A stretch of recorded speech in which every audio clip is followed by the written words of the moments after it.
إن الحمد لله نحمده ونستعينه ونستغفره ونؤمن به ونتوكل عليه ونعوذ بالله من شرور أنفسنا ومن سيئات أعمالنا من يهده الله فلا مضل له ومن يضلله فلا هادي له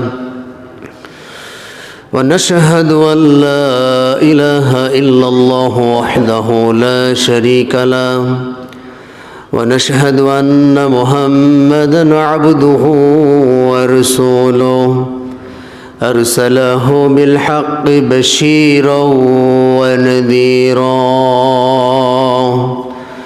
وداعيا إلى الله بإذنه وسراجا منيرا أما بعد فإن خير الحديث كتاب الله وأحسن الهدي وهدي محمد صلى الله عليه وسلم وشر الأمور محدثاتها وكل محدثة بدعة وكل بدعة ضلالة وكل ضلالة في النار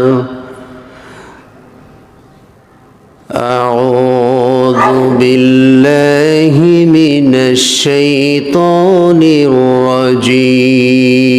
الرجيم بسم الله الرحمن الرحيم يا أيها الذين آمنوا كتب عليكم الصيام كما كتب على الذين من قبلكم لعلكم تتقون أياما معدودة فمن كان منكم مريضا أو على سفر فعدة من أيام أخر وعلى الذين يطيقونه فدية طعام مسكين فمن تطوع خيرا فهو خير له وأن تصوموا خير لكم إن كنتم تعلمون شهر رمضان الذي أنزل فيه القرآن هدى للناس وبينات من الهدى والفرقان فمن شهد منكم الشهر فليصمه ومن كان مريضا أو على سفر فعدة من أيام أخر يريد الله بكم اليسر ولا يريد بكم العسر ولتكملوا العدة ولتكبروا الله على ما هداكم ولعلكم تشكرون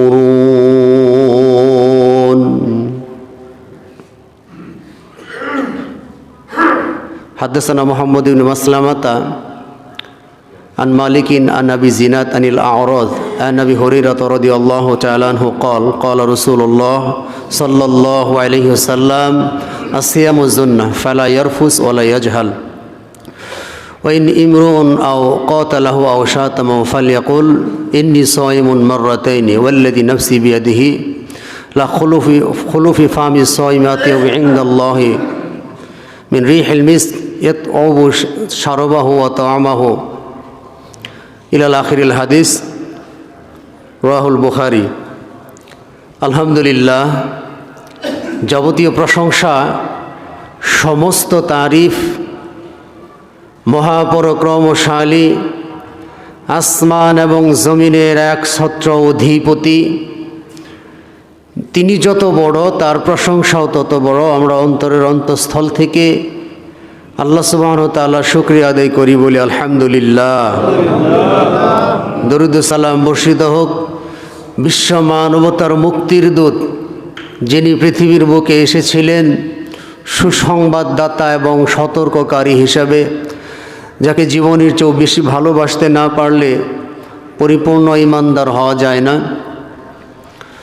সেই সাথে শান্তি বর্ষিত হোক বিশ্বের প্রত্যেকটি মুসলিম নর এবং নারীর প্রতি। সম্মানিত উপস্থিতি, আপনাদের সম্মুখে কোরআনুল কারীম সূরা বাকারার 183 থেকে কয়েকটা আয়াত উপস্থাপন করেছি। সেই সাথে সহিহ বুখারীর 1894 নম্বর হাদিস উপস্থাপন করেছি।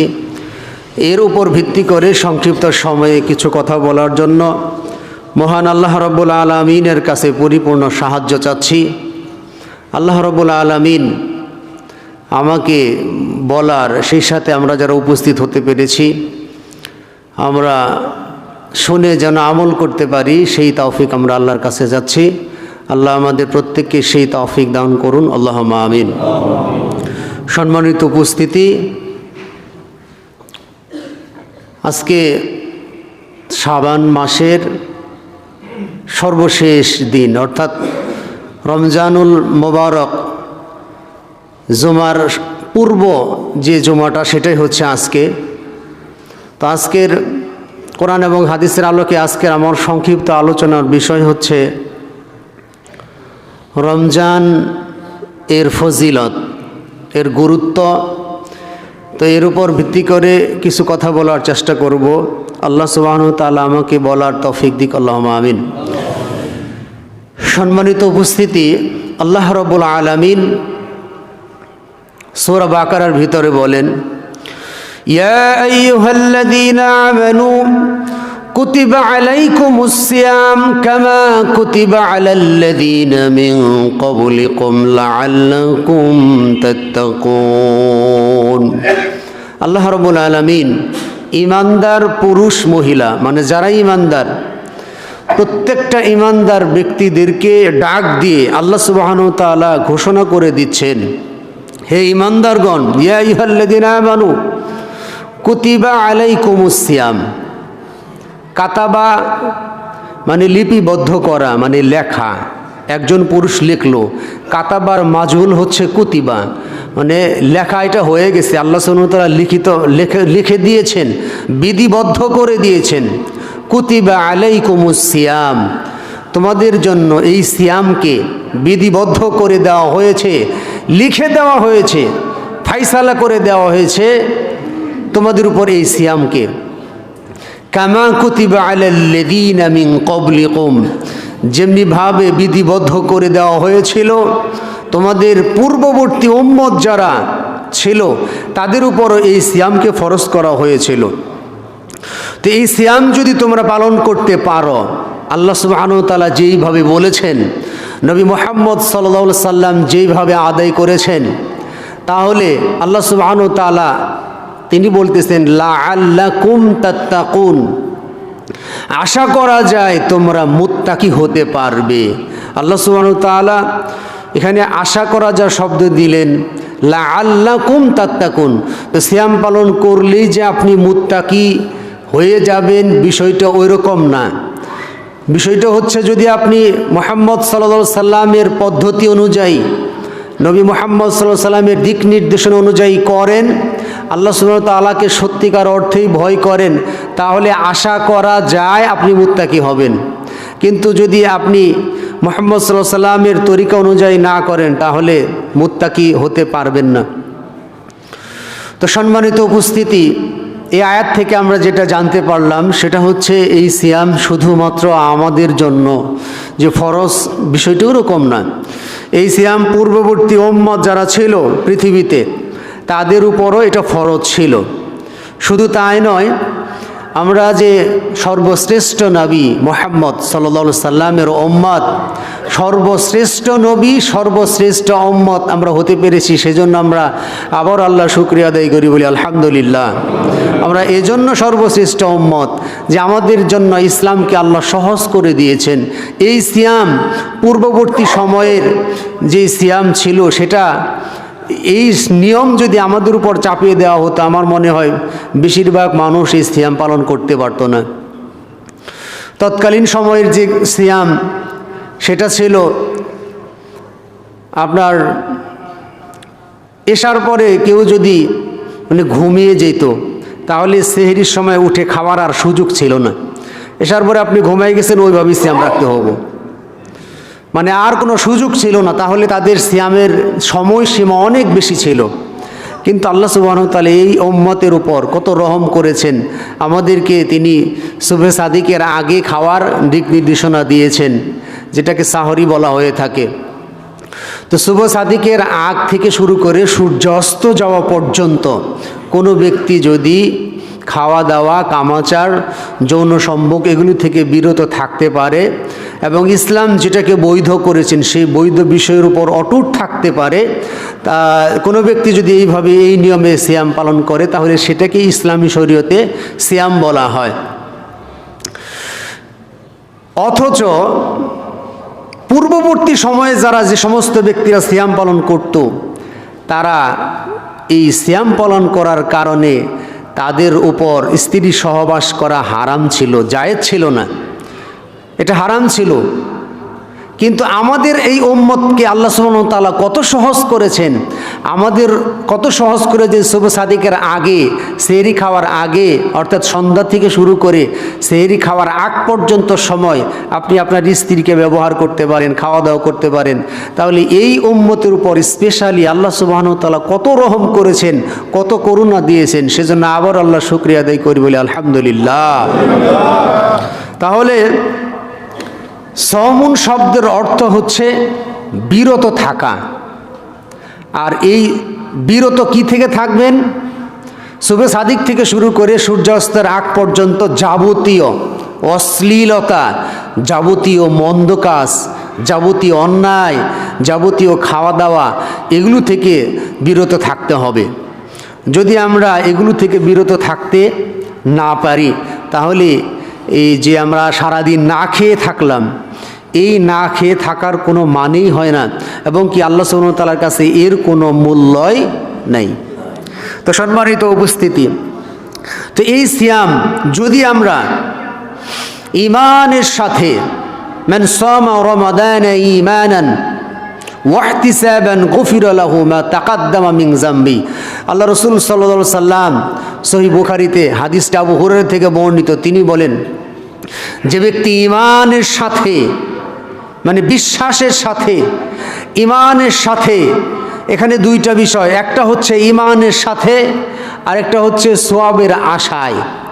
ঈমানের সাথে সওয়াবের আশায় যেই ব্যক্তি রমজানের সিয়াম পালন করবে, করার নিয়ত করবে, আল্লাহ সুবহানাহু ওয়া তাআলা ওই ব্যক্তির বিগত দিনের যত পাপ আছে, যত অন্যায় সে করেছে, যত পাপ করেছে, সমস্ত প্রকার পাপ, সেটা যদি ঈমান ভঙ্গের কারণ না হয়ে থাকে বা শিরকে আকবার না হয়ে থাকে, শিরকে আকবার যেমন তওবা ছাড়া সেটা সঠিক হবে না, শিরকে আকবার ক্ষমা হবে না, এটা যদি না করে থাকে, এছাড়া সে যত অপরাধ করেছে, সে যদি ঈমানের সাথে সওয়াবের আশায় এই সিয়াম পালন করা শুরু করে দেয়, আল্লাহ সুবহানাহু ওয়া তাআলা তার বিগত দিনের সমস্ত অপরাধ আল্লাহ রাব্বুল আলামিন ক্ষমা করে দেন। সুবহানাল্লাহ। এই রমজান মাসের ফজিলতকে কেন্দ্র করে আল্লাহ সুবহানাহু ওয়া তাআলা অন্য হাদিসে বলেন, ইযা জাআ রমাদান, অর্থাৎ যখন রমজান মাস আসে, অথবা ইযা দাখালা রমাদান, যখন রমজান মাস প্রবেশ করে, তখন এই রমজান মাস প্রবেশ করার কারণে আল্লাহ সুবহানাহু ওয়া তাআলা আসমানের দরজাগুলি খুলে দেন, আসমানের দরজাগুলি খুলে দেন এবং জান্নাতের দরজাগুলি খুলে দেন, এরপরে জাহান্নামের দরজাগুলি বন্ধ করে দেন। এটা রমজানের শানে, রমজানের প্রস্তুতির কারণে বা রমজান মাস আগমন উপলক্ষে। তাহলে রমজান মাসকে কেন্দ্র করে আল্লাহ সুবহানাহু ওয়া তাআলা জান্নাতকে আবার সাজান, প্রতিদিন সাজান, এই জান্নাতকে নতুন নতুন করে সাজাতে থাকেন এই রমজান মাসকে উপলক্ষ করে। তাহলে রমজান মাসের ফজিলত অনেক অনেক বেশি, অর্থাৎ আল্লাহর গণনায় 12 মাসের ভিতরে যে একটি মাস, এটা অন্য অন্য যে মাসগুলি আছে সব থেকে শ্রেষ্ঠ মাস হচ্ছে এই রমজান মাস। সপ্তাহের শ্রেষ্ঠ দিন যেমন জুমার দিন, ঠিক ওইরকম মাসের ভিতরে শ্রেষ্ঠ মাস হচ্ছে এই রমজান মাস। তো এই রমজান মাসের ফজিলত বা এর গুরুত্ব বর্ণনা করে শেষ করা যাবে না। এটার ফজিলত কত বেশি, এটার গুরুত্ব কত বেশি, এটা বর্ণনা করে শেষ করা যাবে না। তো সম্মানিত উপস্থিতি, আল্লাহ সুবহানাহু ওয়া তাআলা তার পরের আয়াতে বলেন, আইয়ামান মাউদুদা ফামান كان منكم مريضا أو على سفر فعدة من أيام أخر أياما معدودة নির্দিষ্ট কয়েকটা দিন। তোমাদের গণনায় নির্দিষ্ট কিছু দিন আছে, কিছু সংখ্যা বা নির্দিষ্ট কয়েকটা দিন। আইয়ামান মা'দুদা ফামান কানা মিনকুম মারিদান আও আলা সাফারিন। তো তোমাদের ভিতরে কেউ যদি গুরুতর অসুস্থ থাকে অথবা সফরে থাকে, ফাইদ্দাতুম মিন আইয়ামিন উখর, তাহলে সে যেন যে কয়দিন সফরে থাকার কারণে যে কয়টা সিয়াম সে ছেড়ে দিয়েছে অথবা প্রচণ্ড অসুস্থতা বৃদ্ধি পাওয়ার কারণে যে কয়টা সিয়াম সে ছেড়ে দিয়েছে, তাহলে পরবর্তী সময়ে এই সিয়ামগুলি সে যেন পালন করে। এরপরে আল্লাহ সুবহানাহু ওয়া তাআলা বলেন, ওয়া আলাল্লাযীনা ইউতীকুনাহু ফিদয়াতুন তুআমুম মিসকিন। এই যে আয়াতটা বললাম, এই আয়াতটাকে মানসুখ করা হয়েছে পরবর্তী আয়াত দিয়ে। অর্থাৎ এখানে বলা হয়েছে যে আয়াতের তাফসীরটা এরকম যে ওই সময় পূর্ববর্তী সময়ে, মানে যাদের সামর্থ্য ছিল, সুস্থ মানুষ, সুস্থ ব্যক্তি সামর্থ্য আছে, সিয়াম পালন করার সামর্থ্য আছে, সুস্থ, কিন্তু সে সিয়াম পালন করবে না, ওই সময়ের জন্য এই ফিদিয়া দেওয়া, সিয়ামের পরিবর্তে ফিদিয়া দেওয়া এটা জায়েজ ছিল। ভালো করে মনোযোগ দিয়ে বোঝার চেষ্টা করবেন। এমন একটা সময় ছিল যখন লোকেরা অসুস্থ না, সুস্থ, লোকেরা ছিল সুস্থ কিন্তু সে সিয়াম পালন করবে না। তার জন্য জায়েজ ছিল যে সে পরবর্তীতে সিয়ামের বিনিময়ে সে ফিদিয়া দিবে। এটা ছিল পূর্ববর্তী। কিন্তু এই আয়াতে পরবর্তী আয়াত দিয়ে আবার মানসুখ করে দেওয়া হয়েছে। মানসুখ করে দিয়ে কিছু আয়াত, কিছু সামঞ্জস্য ঠিক রেখে কিছু মানসুখ করা হয়েছে আর কিছু ঠিক রাখা হয়েছে। যে অংশটুকু ঠিক রাখা হয়েছে সেটা হচ্ছে, ফামান কানা মিনকুম মারিদান আও আলা সাফারিন, তোমাদের ভিতরে যে সমস্ত ব্যক্তিরা অসুস্থ, গুরুতর অসুস্থ অথবা সফরে থাকবে, তারা যেন নির্দিষ্ট সংখ্যক, তোমাদের গণনা ঠিক রেখে নির্দিষ্ট সংখ্যক সিয়াম পরবর্তীতে যেন তারা পালন করে। এই আয়াতটুকু সব মানে রাখা হয়েছে। আর যে আয়াতটুকু বললাম যে সামর্থ্যবান ব্যক্তিরাও ইচ্ছা করলে ওই সময় সিয়াম না রাখলে সমস্যা ছিল না, ফিদিয়া দিত, কিন্তু এই অংশটুকু মানসুখ হয়ে গেছে পরবর্তীতে। অর্থাৎ চূড়ান্ত সিদ্ধান্ত হয়েছে যে অসুস্থ ব্যক্তি, গুরুতর অসুস্থ অথবা সফরে থাকা ব্যক্তি, এরা ফরজ সিয়াম সফরে থাকার কারণে অথবা অসুস্থ থাকার কারণে ভাঙতে পারে। ভেঙে পরবর্তীতে সে এই সিয়ামগুলি, যেই কয়টা সিয়াম ভেঙেছে এই কয়টা সিয়াম সে রাখবে, এটা করতে পারে। এরপর আল্লাহ সুবহানাহু ওয়া তাআলা বলেছেন, ওয়াং তাসুমু খায়রুল লাকুম, বরং তোমাদের জন্য সিয়াম পালন করাটাই হচ্ছে উত্তম, ইন কুনতুম তা'লামুন, যদি তোমরা জানতে। তাহলে সিয়াম পালন করাটাই হচ্ছে উত্তম।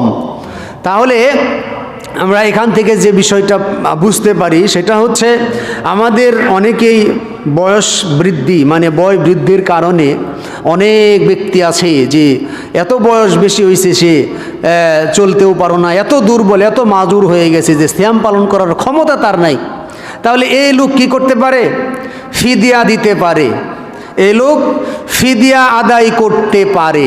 অথবা কোনো ব্যক্তি যদি সফরে থাকে তাহলে সেই লোক ফিদিয়া আদায় করতে পারে।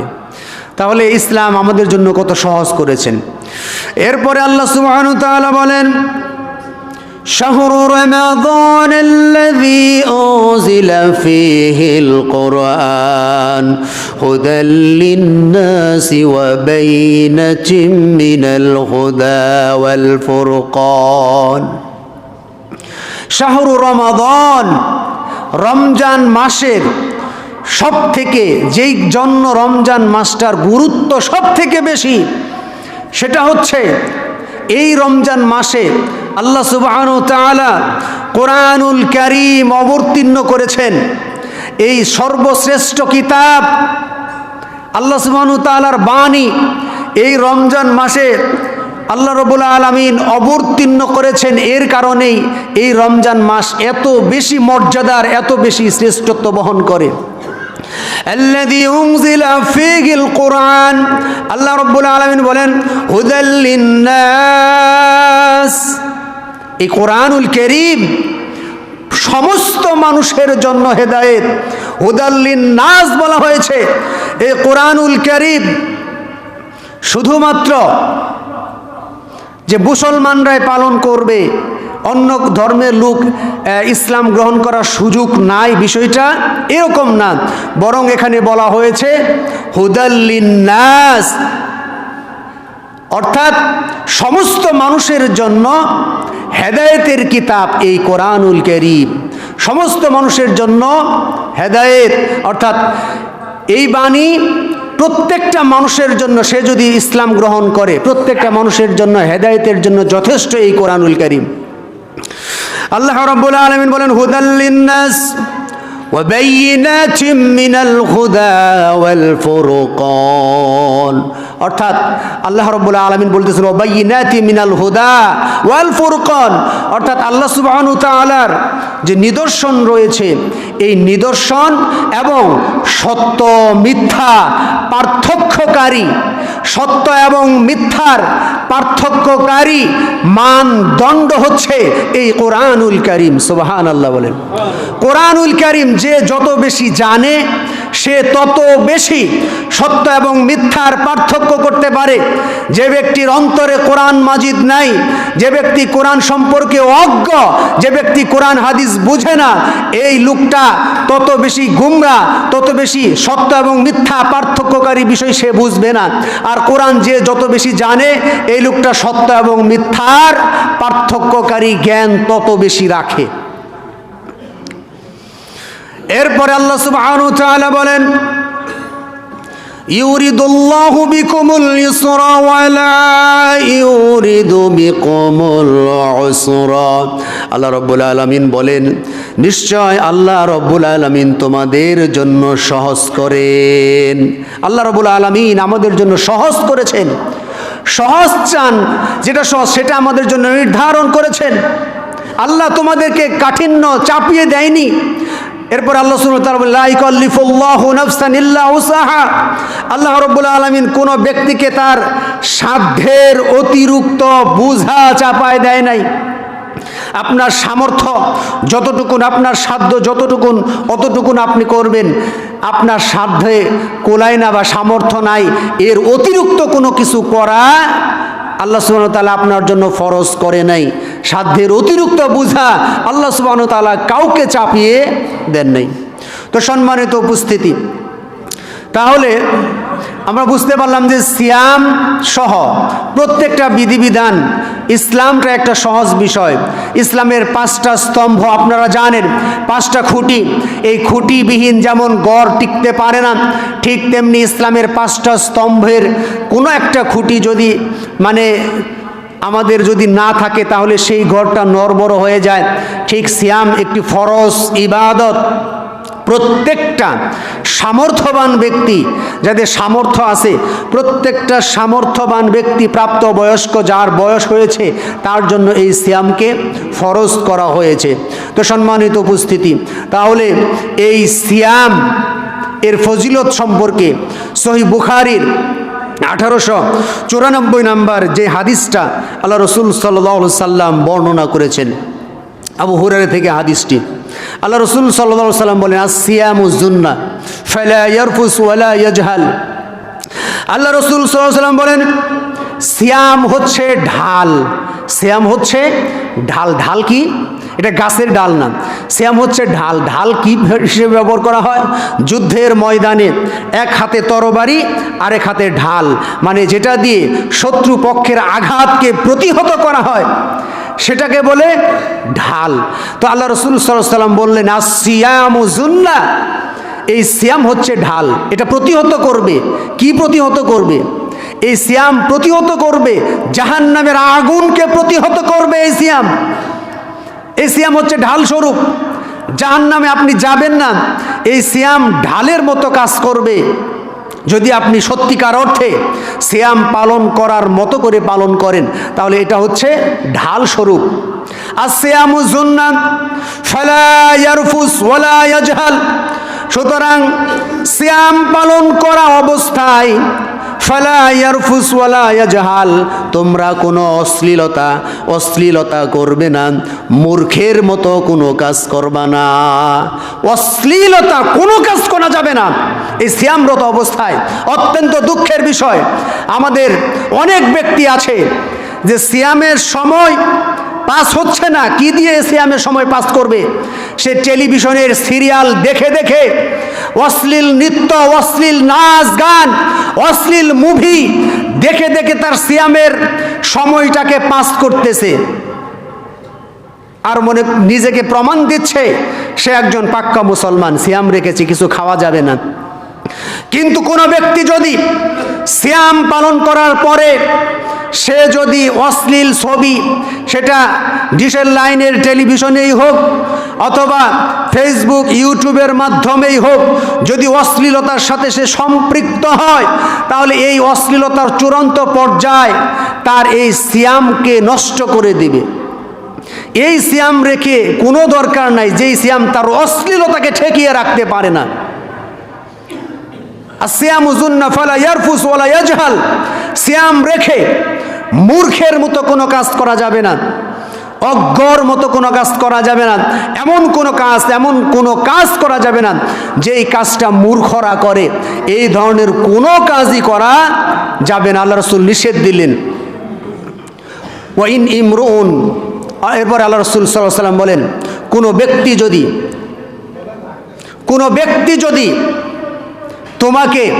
তুমি সিয়াম রেখেছো, কোনো ব্যক্তি যদি চায় যে তোমার সাথে ঝগড়া করবে অথবা তোমাকে গালি দিবে, ফালইয়াকুল, অতঃপর সে যেন বলে ইন্নী সাইমুন মাররাতাইনি, কমপক্ষে 2 বার যেন বলে যে অবশ্যই আমি সিয়াম পালন করেছি, অবশ্যই আমি যাবতীয় অন্যায়, যাবতীয় অশ্লীলতা, যাবতীয় ঝগড়া বিবাদ ফ্যাসাদ এই ধরনের বিষয় থেকে আমি নিজেকে গুটিয়ে রেখেছি, আমি বিরত থেকেছি। সুতরাং আমি তোমার সাথে কোনো ঝগড়া করব না, তোমার সাথে আমার কোনো ঝগড়া নাই, তোমার সাথে আমার কোনো গালিগালাজ কোনো কিছুই নাই। গালিগালাজের বিষয়টা চলে আসলো এ প্রসঙ্গে আরেকটা কথা, যেটা সাম্প্রতিক সময়ে না বললেই নয়। সে বিষয়টা হচ্ছে বাংলাদেশে এই শিক্ষা বোর্ড বা শিক্ষা কার্যক্রমের সাথে সম্পৃক্ত 2 জন ব্যক্তি, 2 জনের ভিতরে একজন, এনার অরিজিনাল নাম হচ্ছে সাজিদুর রহমান। তো এই লোকটা হচ্ছে একজন সেকুলার মুসলিম। সে সাজিদুর রহমান, তার নামটা কেটে সে নিজেকে তার নাম রাখলেন রাখাল রাহা। আচ্ছা, আপনারা বলেন রাখাল রাহা, এটা শুনতে হিন্দুদের মতো নাম মনে হচ্ছে না? রাখাল রাহা, এটা তো শুনতেই মনে হচ্ছে একটা হিন্দুদের নাম, অথচ তার নাম ছিল সাজিদুর রহমান। সে এই সাজিদুর রহমানটা কেটে দিয়ে তার নাম রাখলেন রাখাল রাহা। এই রাখাল রাহা বর্তমানে শিক্ষা ব্যবস্থার সাথে জড়িত। এই শিক্ষা ব্যবস্থার সাথে জড়িত এই লোকে আমাদের নবী মুহাম্মদ সাল্লাল্লাহু আলাইহি ওয়াসাল্লামকে নিয়ে কটূক্তি করেছে, কটু মন্তব্য করেছে, গালিগালাজ করেছে। আর আমার আপনার ট্যাক্সের টাকায় চলে সরকার, সেই সরকার থেকে সে বেতন পাচ্ছে। আবার ইসলাম ধর্মের সর্বশ্রেষ্ঠ নবী, আকাশচুম্বী যার মর্যাদা, সেই মর্যাদাবান রাসূল সাল্লাল্লাহু আলাইহি সাল্লামের বিরুদ্ধে কটূক্তি করে এখনো তার পদে সবহাল অবস্থায় আছে এই রাখাল রাহা। আজকে বাইতুল মুকাররমে এটা নিয়ে এর আগে গত সপ্তাহে হয়েছিল, আজকেও আপনারা দেখতে পারবেন যারা তাওহীদি জনতা, যারা সত্যিকার অর্থেই ইসলাম পছন্দ করে, রাসূল পছন্দ করে, তারা আজকেও বিক্ষোভ মিছিল করবে। দুঃখজনক ব্যাপার হচ্ছে রাসূল মুহাম্মদ সাল্লাল্লাহু আলাইহি সাল্লামকে নিয়ে কটূক্তি করা হয়, কিন্তু কিছু স্বার্থন্বেষী কিছু ব্যক্তি আছে তারা নির্বাচন নিয়ে ব্যস্ত। এদিকে মুহাম্মদ সাল্লাল্লাহু আলাইহি সাল্লামকে নিয়ে কটূক্তি করা হয়, সেটা নিয়ে কোনো মাথা ব্যথা নেই। তারা আছে শুধু নির্বাচন। কিছু ইসলামিক লেবাসদারি ব্যক্তিরাও এর সাথে জড়িত যে মুহাম্মদ সাল্লাল্লাহু আলাইহি সাল্লামের কটূক্তি হবে, এই মর্মে যদি আপনি চুপ থাকেন, you have no believer, you are not believer person, আপনি বিশ্বাসী নন। অন্য কথা, আপনি আমার বাবাকে গালি দিতে পারেন, আমি আপনার সাথে সদাচরণ করতে পারি, আমার মাকে গালি দিতে পারেন, আমি আপনার সাথে সদাচরণ করতে পারি, বাট মুহাম্মদ সাল্লাল্লাহু আলাইহি সাল্লামকে গালি দিবেন, আমি চুপ থাকবো আর আমার ঈমান থাকবে, এটা কখনো হতে পারে না। আপনি যদি মুখে ঈমানদার দাবি করেন, মুহাম্মদ সাল্লাল্লাহু আলাইহি সাল্লামকে গালি দেবে আর আপনি চুপ করে বসে থাকবেন, আপনি কখনো ঈমানদার হতে পারবেন না। তো সম্মানিত উপস্থিতি, আমি যেই কথা বললাম যে এই রাখাল রাহা মুহাম্মদ সাল্লাল্লাহু আলাইহি সাল্লামকে কটূক্তি করেছে, আরেকজন উপদেষ্টার স্বামী ফরহাদ মজহার নামে আরেকজন ব্যক্তি, ইনিও আল্লাহ এবং তার রাসূল সাল্লাল্লাহু আলাইহি সাল্লামকে নিয়ে কটূক্তি করে ইবাদত নামের একটা কবিতা অবলম্বন করেছে। কবিতা লিখেছে এই লালন ধর্মের অনুসারীরা, এরা দুইটাই মুরতাদ, অথচ এদেরকে নিয়ে কোনো মাথা ব্যথা নেই, কেউ কোনো স্ট্যাটাস পর্যন্ত দিচ্ছে না। যারা সেলিব্রিটি আলেম, যারা ভাইরাল সেলিব্রিটি, কেউ কিছুই বলে না। সম্মানিত উপস্থিতি, আমি যেটা বললাম যে রমজান মাসে বিরত থাকা মানে এই নয় আপনি মুহাম্মদ সাল্লাল্লাহু আলাইহি সাল্লামকে কটূক্তি করবেন, মুহাম্মদ সাল্লাল্লাহু আলাইহি সাল্লামকে গালি দিবেন আর মুসলিম তাওহীদবাদী জনতা বসে থাকবে, এটা হতে পারে না। আপনি আমাকে গালি দিতে পারেন, সমস্যা নাই, কিন্তু মুহাম্মদ সাল্লাল্লাহু আলাইহি সাল্লামকে গালি দিলে তার ব্যাপারে আল্লাহ রাসূল সাল্লাল্লাহু আলাইহি সাল্লাম বলেছেন, মান সাব্বান নাবিয়া ফাকতুলুহু, যে ব্যক্তি তার নবী মুহাম্মদ সাল্লাল্লাহু আলাইহি সাল্লামকে গালি দেয় তার একমাত্র পাওনা হচ্ছে তাকে হত্যা করে দিতে হবে। এটা হচ্ছে ইসলামের চূড়ান্ত বিধান। সে যদি তওবাও করে তবুও তার শাস্তি রদ হবে না। একটা উদাহরণ দেই, উদাহরণ হচ্ছে আপনি যদি আমাকে হত্যা করেন, তাহলে আমার যারা অভিভাবক আছে বা আমার যারা আত্মীয় আছে, ইসলামী বিচারে কি হবে? আপনি হত্যা করেছেন, হত্যার অপরাধে আপনাকেও হত্যা করা হবে, যদিও আপনি তওবা করেন, যতক্ষণ আমার পরিবার ক্ষমা না করে। এবারও তওবা করলে আপনি জান্নাতে যাইতে পারেন। ঠিক তেমনি ভাবে নবী মুহাম্মদ সাল্লাল্লাহু আলাইহি সাল্লামকে যদি কোনো ব্যক্তি কটূক্তি করে, কোনো ব্যক্তি গালি দেয়, তার ওই সময় যারা দায়িত্বশীল থাকবে তার উচিত হবে ওই লোকটাকে হত্যা করে দেওয়া। এটাই হচ্ছে চূড়ান্ত বিধান। সে কাফের হোক, মুসলিম হোক, যাই থাকুক, এটাই বিধান। এ মর্মে আপনারা আর রাহিকুল মাখতুমে ঘটনা পাবেন, যেমন কাব বিন আশরাফকে হত্যা করা হয়েছিল। এই ঘটনা আমি একদিন বলেছিলাম। আরেকটা হচ্ছে আরেকজন ইহুদি, তার নাম হচ্ছে আবু রাফে। এই ইহুদি, ইনি একটা বাদী, একটা দাসী তিনি ক্রয় করেছিলেন। সারাদিন মুহাম্মদ সাল্লাল্লাহু আলাইহি সাল্লামকে গালিগালাজ করবে, এজন্য একটা বাদী, একটা দাসী তিনি ক্রয় করেছিলেন। তিনি যখন এরকম শুরু করলেন, তখন আব্দুল্লাহ বিন আতিক রাদিয়াল্লাহু তাআলা আনহু তিনি আল্লাহ রাসূল সাল্লাল্লাহু আলাইহি ওয়াসাল্লামের কাছে অনুমতি চাইলেন। ইয়া রাসূলুল্লাহ সাল্লাল্লাহু আলাইহি ওয়াসাল্লাম, আপনি আমাকে অনুমতি দেন, আমি আবু রাফে ইহুদিকে হত্যা করে দেব, আমাকে অনুমতি দেন। তখন আল্লাহ রাসূল সাল্লাল্লাহু আলাইহি ওয়াসাল্লাম তাকে অনুমতি দিলেন। এরপরে আবু রাফে ইহুদি তার বাড়িতে গেলেন। বাড়িতে যাওয়ার পরে আবু রাফেকে তার ঘরের মধ্যে ঢুকলেন। ঢোকার পরে আবু রাফে বলে সম্বোধন করলেন। তখন বললেন কে? তখন যেই সেখান থেকে শব্দ আসছে কে, ওইখানে তিনি তরবারি বা এরকম কিছু দিয়ে আঘাত করলেন, কিন্তু আঘাতটা তার শরীরে লাগলো না। শরীরে যখন না লাগলো, তখন আবু রাফে তো আশ্চর্য, এবং এই লোকটা আব্দুল্লাহ বিন আতিক, তিনি আবার স্বরটা চেঞ্জ করলেন, পরিবর্তন করার পরে তিনি আবার ডাক দিলেন আবু রাফে, অন্য সুরে ডাকলেন। তখন সে বলতেছে কে যেন আমাকে হত্যা করতে আসছে। যখন বলল কে যেন আমাকে হত্যা করতে আসছে, এই কথার লোকেশন ঠিক রেখে তার গর্দানে আঘাত করলেন।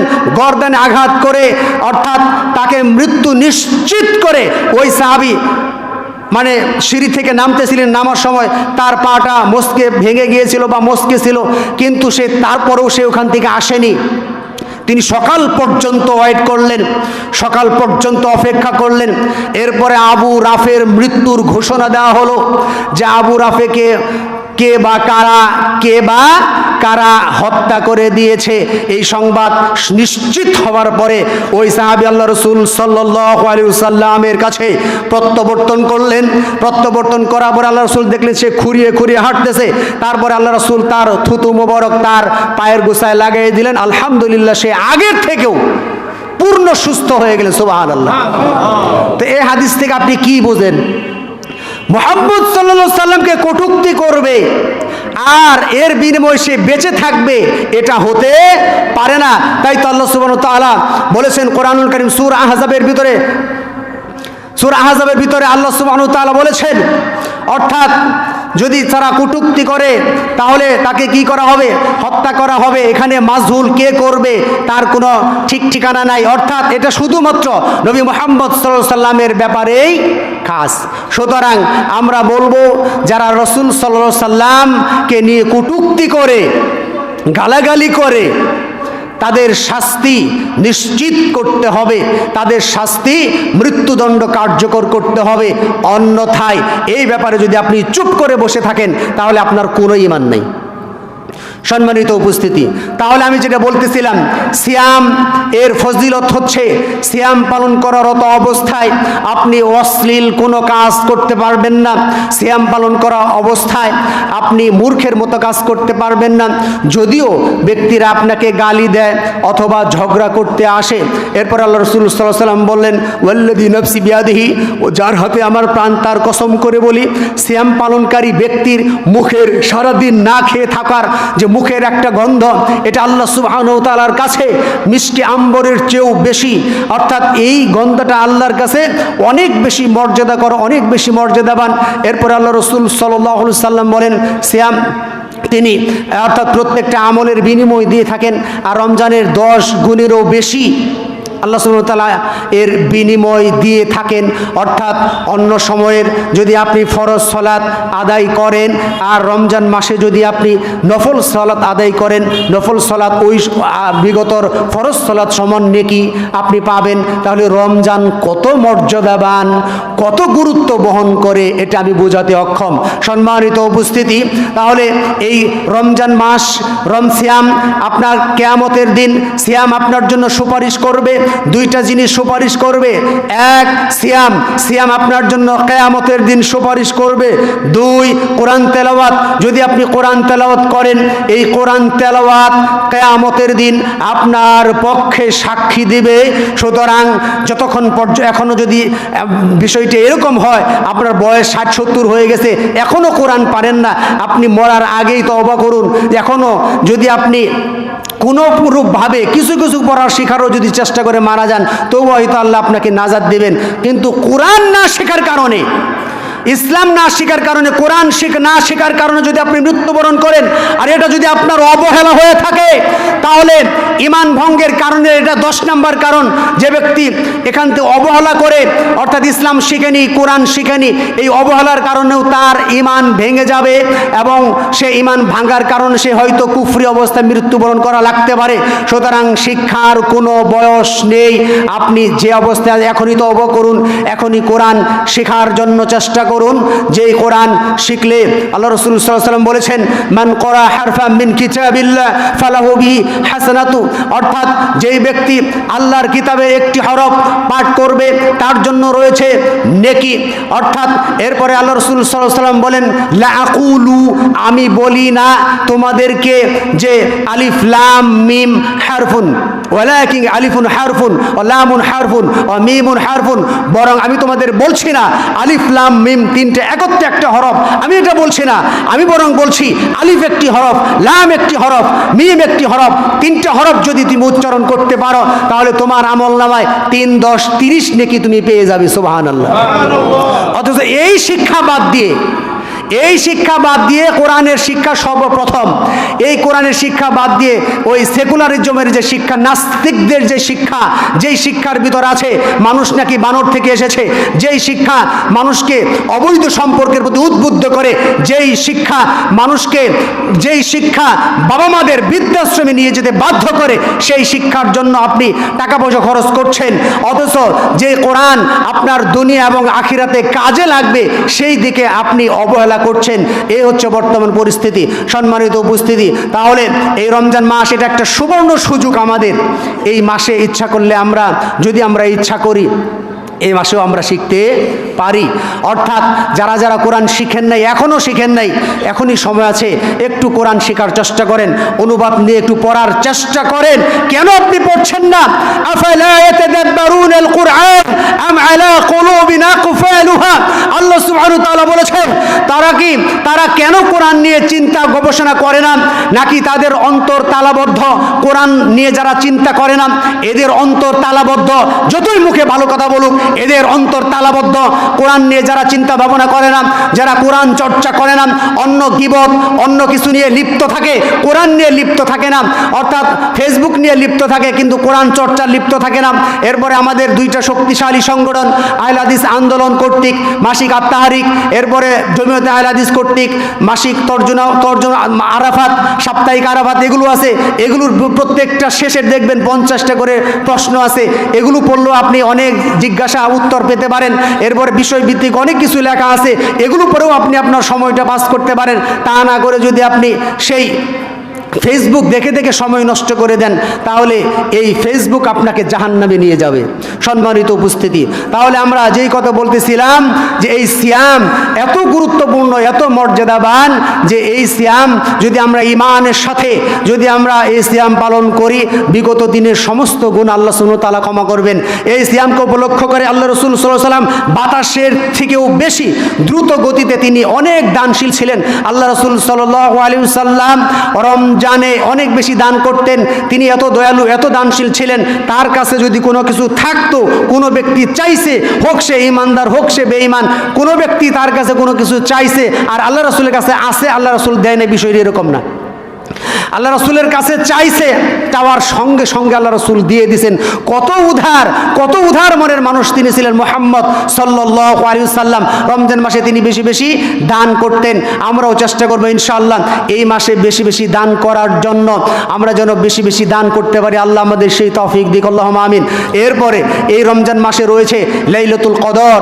এই রমজান মাসের আরও যে ফজিলত বিষয়গুলি রয়েছে, আমরা এই রমজান মাসে আরও কি কাজ করতে পারি সেটা হচ্ছে আমরা এক সিয়াম পালনকারী ব্যক্তি হয়ে আরেক সিয়াম পালনকারী ব্যক্তিকে ইফতার করাতে পারি।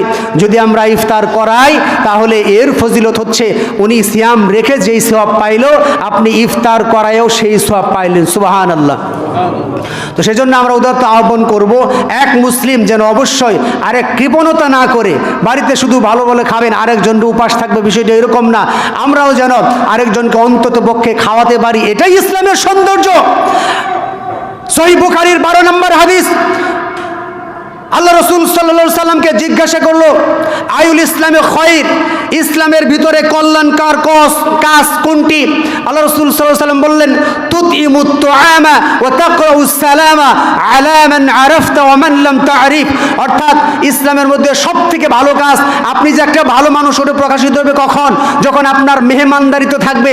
আপনি জীবনেও একজন মেহমান আপনার বাড়িতে নিয়ে যান না, আবার বড় বড় ইমানদার দাবি করেন। বেশি বেশি মেহমান আসলে আপনার বাড়িতে বারাকা আসে। মেহমান আসলে বারাকা হয়, মেহমান আসলে বারাকা হয়। মেহমানদারি করতে হবে, মানুষকে দাওয়াত দিতে হবে, এরপরে এক ভাই হয়ে আরেক ভাইকে খাওয়াতে হবে, এরপরে এক ব্যক্তি হয়ে আরেক ব্যক্তিকে সালাম দিতে হবে। এগুলো হচ্ছে আল্লাহ রাসূল বলে আলা মান আরাফতা ওয়া মান লাম তারিফ, যাকে তুমি চিনো তাকেও খাওয়াবা, যাকে তুমি চিনো না তাকেও খাওয়াবা, যাকে তুমি চিনো তাকে সালাম দেবে, যাকে তুমি চিনো না তাকেও সালাম দিবে। তবে এখানে কিছু শর্ত আছে। কোন চিহ্নিত ব্যক্তি, দেখতেই বোঝা যাচ্ছে নাস্তিকের মতো, দেখতেই বোঝা যাচ্ছে হিন্দুর মতো, এরকম যুগ যদি হয়, যদি আপনি চিনেন তাকে লোকটা বেদাতি, লোকটা মুশরিক, তাহলে আপনি তাকে সালাম দিবেন না, তাকে সালাম দিবেন না। আব্দুল্লাহ ইবনে ওমর রাদিয়াল্লাহু তাআলা আনহু বলছেন লা তুসাল্লিমু আলা শারিবাতিল খামর।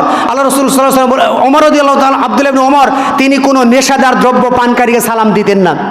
অনেক বিষয় দেখবেন রাস্তা দিয়ে চলার সময় অনেক মুরব্বী ব্যক্তি বিড়ি টানতেছে, আপনি নিয়ত ছিল তাকে সালাম দিবেন, বিড়ি খাচ্ছে, আপনি কিভাবে সালাম দিবেন? এই লোককে সালাম দেওয়ার দরকার নাই। মূল বিষয় হচ্ছে স্পষ্ট ইসলাম এমন কোনো ধর্ম নয় যে ভুল কোনো বিষয়ের চিহ্নিত করে।